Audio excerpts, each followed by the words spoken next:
The year was 1799, a pivotal moment in European history.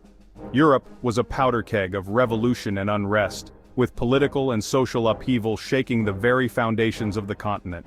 The French Revolution, now a decade old, had sent shockwaves across the continent, challenging the old regimes and inspiring new ideas. Monarchies trembled as the ideals of liberty, equality, and fraternity echoed from the streets of Paris, threatening their very existence. The old order was crumbling, and into this maelstrom stepped a young, ambitious general from Corsica, Napoleon Bonaparte.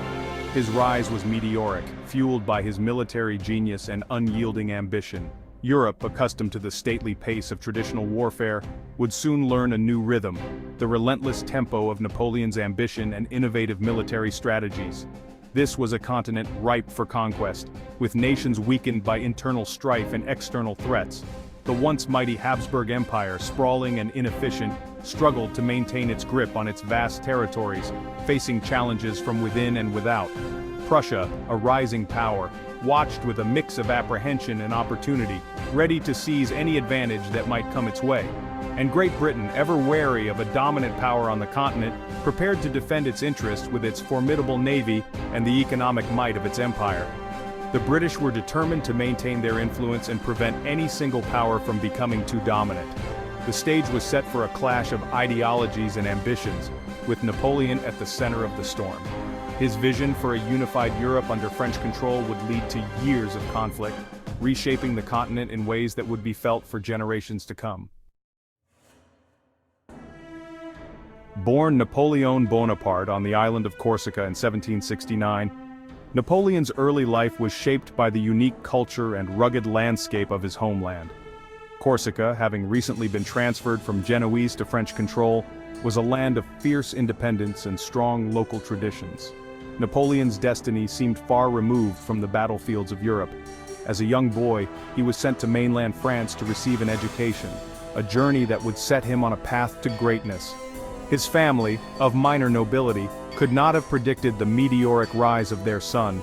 They were modest landowners, and their expectations for Napoleon were limited to a respectable career in the military or civil service. Yet Napoleon possessed a keen intellect and a thirst for military knowledge. He excelled in his studies, particularly in mathematics and history, subjects that would later prove invaluable in his military career. He devoured the works of military theorists, immersing himself in the campaigns of Alexander the Great and Julius Caesar. These historical figures became his idols, and their strategies and tactics were etched into his mind. His early military career, though marked by both successes and setbacks, showcased a natural talent for leadership and a deep understanding of strategy. His ability to inspire his troops and his innovative tactics quickly set him apart from his peers. The chaos of the French Revolution provided the opportunity for Napoleon to seize his moment. The revolution had upended the old social order, creating a power vacuum that ambitious individuals like Napoleon could exploit. In 1799, France, weary of years of turmoil, yearned for stability. The country was exhausted by internal strife and external threats, and the people longed for a strong leader who could restore order and bring peace. Napoleon, returning from his Egyptian campaign, staged a coup d'état, establishing himself as first consul. This bold move marked the beginning of a new era in French history, as Napoleon set about consolidating his power and implementing reforms. France, and indeed Europe, would never be the same. Napoleon's rise to power would reshape the continent, leaving a legacy that would be felt for generations to come. Napoleon's military genius first blazed onto the European stage in the Italian campaigns of 1796 and 97. Tasked with confronting the Austrians, France's perennial enemy, Napoleon faced a formidable foe. Undeterred, he unleashed a whirlwind of activity that stunned the Austrians and captivated Europe. Gone were the days of slow, methodical campaigns. Napoleon moved with lightning speed, his armies marching faster and farther than any before. He struck at the heart of the enemy, exploiting gaps in their lines and utilizing flanking maneuvers to devastating effect. At Lodi, Mantua, and Rivoli, Napoleon's victories resounded across Europe. The battles showcased not only his tactical brilliance but also his ability to inspire his troops. With Italy subdued, Napoleon turned his attention to Egypt. He envisioned disrupting British trade routes to India and striking a blow at the heart of their empire. The Egyptian campaign, however, would prove to be a mixed bag of triumph and tribulation. Napoleon's forces, though initially successful, faced a new and tenacious enemy, the British Navy. Admiral Horatio Nelson's decisive victory at the Battle of the Nile dealt a severe blow to French naval power in the Mediterranean. Undeterred, Napoleon continued his campaign in Egypt, winning a stunning victory against the Mamluks at the Battle of the Pyramids. Yet, with his forces bogged down and Europe on the brink of renewed conflict, Napoleon made a daring decision to return to France. Section 5, Master of the Battlefield Marengo and the Dawn of an Empire.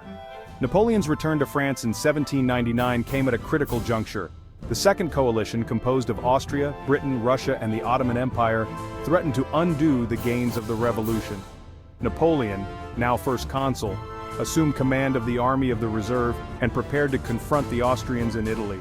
The Battle of Marengo, fought on June 14, 1800, would prove to be a pivotal moment in Napoleon's rise to power. Initially on the back foot, Napoleon rallied his troops with characteristic elan, launching a counterattack that shattered the Austrian lines. The victory at Marengo solidified Napoleon's hold on power and paved the way for the establishment of the French Empire. Section 6, the Grande Armée, forging an instrument of conquest. Central to Napoleon's success was the creation of the Grande Armée, a military force unlike any Europe had ever seen. Napoleon demanded discipline, efficiency, and unwavering loyalty from his soldiers. He instilled in them a sense of purpose, convincing them that they were fighting for the ideals of the revolution and the glory of France. The Grande Armée was a meritocracy, where promotion was based on ability rather than social standing. This fostered a sense of camaraderie and esprit de corps that made Napoleon's soldiers some of the most feared and respected in Europe. He also revolutionized the use of artillery, creating mobile artillery units that could be rapidly deployed on the battlefield. Section 7, from Tilsit to disaster, the height of empire and the road to Russia. The years between 1805 and 1812 marked the zenith of Napoleon's power. During this period, he expanded his empire to unprecedented heights, dominating much of Europe. He triumphed over Austria at Austerlitz, crushing the Third Coalition. This victory solidified his reputation as a military genius and a formidable leader. He defeated Prussia at Jena-Auerstedt, shattering the myth of Prussian invincibility. The swift and decisive victory left Europe in awe of his strategic prowess. At Tilsit, he met with Tsar Alexander I of Russia, dividing Europe between them. This meeting marked a high point in his diplomatic career, showcasing his ability to negotiate and consolidate power. Yet, even at the height of his power, the seeds of Napoleon's downfall were being sown. His ambition and relentless pursuit of dominance began to create cracks in his empire. His continental system, designed to cripple Britain's economy, backfired, hurting European economies more than Britain's. The blockade led to widespread discontent and economic hardship across the continent. His invasion of Spain in 1808 sparked a brutal guerrilla war that drained French resources and manpower. The Peninsular War became a quagmire, with fierce resistance from Spanish and Portuguese forces. And his disastrous invasion of Russia in 1812 would prove to be the beginning of the end. The harsh Russian winter and scorched earth tactics decimated his Grand Army, leading to a catastrophic retreat and signaling the decline of his empire. Section 8, the Emperor's Twilight Leipzig, Elba, and the 100 Days. The Russian campaign, a testament to both Napoleon's ambition and his hubris, shattered the myth of his invincibility. The Grande Armée, decimated by the Russian winter and the scorched earth tactics of the Russian army, limped back to France a shadow of its former self. Emboldened by Napoleon's weakness, his enemies sensed an opportunity. The Sixth Coalition, composed of Austria, Prussia, Russia, Great Britain, and others, inflicted a crushing defeat on Napoleon at the Battle of Leipzig in 1813. Forced to abdicate in 1814, Napoleon was exiled to the island of Elba. Yet, his exile would be short-lived. In 1815, he escaped Elba and returned to France, rallying his supporters and igniting the 100 Days' War. Section 9, a legacy forged in conflict, Napoleon's enduring impact. Napoleon's gamble, however, proved to be his final act. At the Battle of Waterloo on June 18, 1815, he faced his nemesis, the Duke of Wellington. and a combined British and Prussian army. The battle, a brutal clash of arms, ended in Napoleon's final defeat. Exiled once more, this time to the remote island of St. Helena in the South Atlantic, Napoleon died in 1821 at the age of 51. Napoleon's legacy is a complex one.